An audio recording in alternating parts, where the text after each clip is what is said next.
So welcome to Burst TV. Thanks for coming on again. So just so everybody knows, she came on one time before, or like before this thing ever launched, and we had a full-on, it was like a 45-minute conversation, right? Which is super awesome. But today we're going to keep it a little more on the shortened side of things, because essentially I just want people to know why we have you on Burst TV. First of all, you're just an amazing human being. And you're a Burst ambassador. So we're here to give you a little pat on the back for that. But I saw you on a cruise and I heard your story. And also Brittany, one of our co-founders, has heard your story. And you have a nonprofit, which is doing some really great things to give back to the dental hygiene community. And it's kind of specific. So I want to talk about, kind of get a little bit of background. You have a whole YouTube channel where people can listen to the full story. Get a tissue before you watch that, because you might cry a little bit if you're like me. But Martell, thank you again. So BrownGirl RDH is your nonprofit. I'm gonna ask you a question right off the bat. Okay. And not to be like, I don't want anybody to take this the wrong way, because if anybody that knows me, I'm not trying to be hurtful or weird or anything, but I like to ask obvious questions, because someone had asked me before the name BrownGirl RDH. I'm a white girl, right? Right. Obvious. But I'm a brown girl because I support you and what your goals are. So I think it's really important. But the name BrownGirl RDH, some people might see that as kind of exclusive. So yeah, I mean, you can sense that, right? Maybe. Oh yeah, we get it all the time. The name is it's used to draw attention. So when you see the name BrownGirl RDH, you're like, what is that? So the name is so the name is it's not controversial, but it's making a statement. So that statement that it's making comes behind the vision and the passion and the mission of what we do. So and I'm here to share that with everyone. So tell me, what is BrownGirl RDH then? Okay, so BrownGirl RDH, it's a support system. It's a community. I decided to create a nonprofit around giving scholarships to dental hygiene students. It doesn't matter what background that we've come from. We've always had some type of issue, whether it be resources, finding employment, paying for board fees, having someone watch our children, being single parents in school, not having enough money to buy those loops that were required for hygiene school, or paying for board review. Like, how many of us didn't pay for board review because we just simply couldn't afford it? So not a lot of people understand when you come from demographics such as poor demographics, or just underprivileged, first-time college student, first-time graduate, things like that, you have more challenges to get over. It's not like you can call mom and dad and be like, hey, I need, wait, the lights went out. Let me turn those back on. That was dramatic. There we go.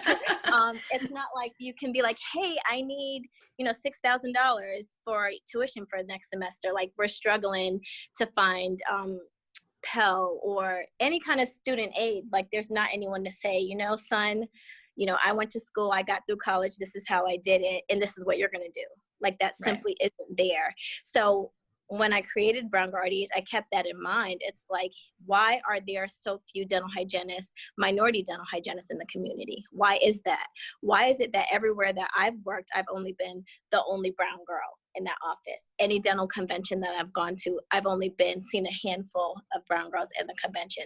So I tapped deeper into why I wouldn't have gone if I had the opportunity. I got accepted to dental hygiene school, and then I said I wasn't going to go. Like, I originally rejected that letter because I got this whole orientation list of supplies and tools, and then you just see the list and the itemized the details of the money that you need. And I was like, I can't afford this. There's no way. There was nobody to support me, no one I can call. So academically, yes, I got in. I earned the right to get in, with the point system and everything. But then when I got to that point, I knew I couldn't afford all of that. So then, as minorities and other people who don't come from privileged backgrounds, I mean, you don't even have to be a minority to come from a privileged background. That's not what I'm saying. But those are some challenges that may cause us to do cosmetology or criminal justice or early childhood education, something other than dental hygiene. So I Right. feel like with the organization created, it's like, okay, this is why I didn't go into dental hygiene originally. Yeah, and This is that's, I why. mean, this nonprofit, it represents you, your personal experience, and that's what you can pull from. Like, and even Right. as you're telling that story, I also sat there knowing, last of 7 kids, I'm not going to have financial support to go to college. But the biggest difference was everyone in my family did go to college. And even though we didn't have the money, I had someone there to say, I'm going to drop you off at the school. You're going to talk to a financial aid person. I'm going to help you fill the paperwork out. So just to have that, the family resources like that say to me, you're going to go to college, this is how you're going to do it, is Right. huge. Mm-hmm. And we're talking, it's just statistics. I mean, Right. unfortunately, sometimes minorities, you know, certain races just don't have the Yeah, I didn't have that. support system. I did not have that at all. I didn't have that, you know, that head start to say, like, this is what you're going to do. I had no clue. All I knew is I was 18 and I was pregnant and I didn't want to be another statistic. So I was like, well, let me just call this dental hygiene school and get into dental hygiene because that's what I wanted to do. And after that, they were like, well, just do dental assisting. You have a baby. Like, and I did dental assisting. And then working as an assistant, I realized like I can definitely be a hygienist. Let me go ahead and apply. And even going to the hygienist that didn't look like me and not having a mentor, they would say, oh, it's so hard. And they, you know, you're thinking like, well, maybe I can't do it because I'm not represented. In the office that I worked, I didn't see any brown hygienists. So it wasn't that outlet that it's like I can achieve anything. Right. So with BrownGirl RDH, when people see minority dental hygienists, then they relate to it. Like, I can do that. That is me. I see that in me. That's representation for me. So, you know, I couldn't afford loops when I was in hygiene school. They were like, you need to get loops or you're not going to be in this program. I literally got a doctor's note, like saying like, I couldn't wear loops. Like I had to do anything I could to make it through hygiene school. So it's like, you know, when we offer scholarships, you know, we don't give money, obviously, and we don't collect money. We offer, supplies like loops, like uniforms. We will pay for board fees, but we're not going to give anybody a check because back then, if someone would have given me a check, I would have like paid my credit card. May have gone somewhere else. You know, it may have went somewhere else. So like if you have a need and you're going to struggle and it's a make or break moment where you need your instrument kit to at orientation, like BrownGirl RDH will cover that. And it doesn't matter, you know, what race you are, what male, female, it doesn't matter gender. Like we're going to help anybody that comes to us and they have a need. So yeah, you can apply for scholarships, but what are the specific needs that dental hygiene schools are saying like, yeah, you need this, you know what I mean? And you don't know that until you're accepted. I mean, you don't know. There's like just a ton. We say the unexpected costs because they are unexpected. So a couple like students that we've awarded 10 students so far this year. So our goal is to do 12 every year.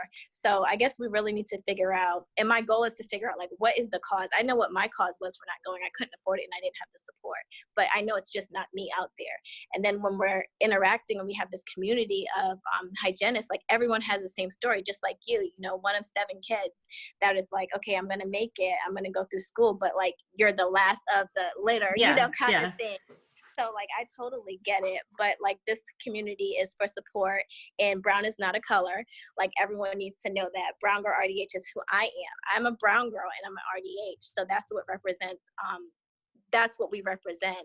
So like you said, within the community, like you're part of it, you know, it's nothing but love and support. And we're giving that support that we didn't have. A lot of us, and maybe some people did have support, but they just weren't confident enough to be that hygienist, to ask for that higher pay rate, you know, to not get pushed over and not get bullied by another hygienist. Like these are all what we deal with in our community as hygienists, as the profession grows, as we see more diversity coming in, which I'm starting to see a lot of it now. I know, I love it. I love to see the guys well represented. It's just a nice evolution. Having this group and being a part of this community and blessing people with scholarships, it makes it all more worth it. Like, okay, I know what I'm doing now, you know, and then so many people like you that I met through the organization, Brittany, I met through the organization, as well as like Elijah Desmond, like so many people are supportive. And that's the beauty of it. Like we're not going out there saying, hey, donate to our organization. People are coming to us saying like, how can we help? You know, I was there. I remember, you know, not having uniforms for school or, you know, not being able to buy that instrument kit. So that's that's what I'm excited about. So it's not hard, you know, to get to where we're going. Yeah, because So, I mean, and that's the thing. You're such a busy person. You could have easily said, "All right, I got past that hurdle. I'm done with that. Let me move on and be mhm, so selfish." But you're not. You're like, you know what? I don't want anybody to feel isolated. We have the power of the internet now. We can build these right. communities. We can give back to people that might be struggling and just offer that support system. So we're excited to support you back. I want to talk about one other thing. You have a fun event coming up soon, and I'm halfway ready. Oh my goodness. Love it. Love it. I Isn't it love that. gorgeous? Okay, cool. Was that purple or pink? Yeah, it's purple. Oh my It's gosh. got Of course it's it's mostly purple. purple. Oh yeah, Did you dental make it? hygiene. I did not. No, I saw it was actually at CVS. It's Halloween, so now is a good time if To you get, need yeah, to go to an event like a masquerade ball or something like that. right. So yeah, we have a fundraising event coming up, and it's a masquerade ball because I just like the masquerade theme. I don't know why, but it's fun. It's So a you lot can, of fun. right, You you can can be be anybody who you you want to want be. to be. Yes. Exactly. So we're doing that fundraising event. I know you're going to be there. A couple other people are going to be there. Some corporate sponsors will be there. So I'm hoping that the dental hygiene community will come together and support this event. It's from 8 to 12 a.m. It's downtown Atlanta. So it's in Hotlanta for anybody in Atlanta. Veterans Day weekend. It's a 4-day weekend for anyone who doesn't know if they'll be able to make it to work. On Monday, you don't have to. Awesome. That's Okay, perfect. you don't have Just in case, if you want to just stay in for a couple case. extra days. Get your tickets soon. The tickets will sell out. I hope to see like all the birth professionals there. Like maybe we can have like a little birth VIP section. So listen, I will let you get back to school because I know you're super busy. Thank you Yes, again so much for coming on, and you're I'm welcome. going to see you in November. And if anybody wants to go to Hotlanta, November 9th, 8 to 12, descriptions down below the Eventbrite page. And thank you so much, Martel. You're welcome. Hope to see you guys We'll be there. seeing you Bye. soon. Bye.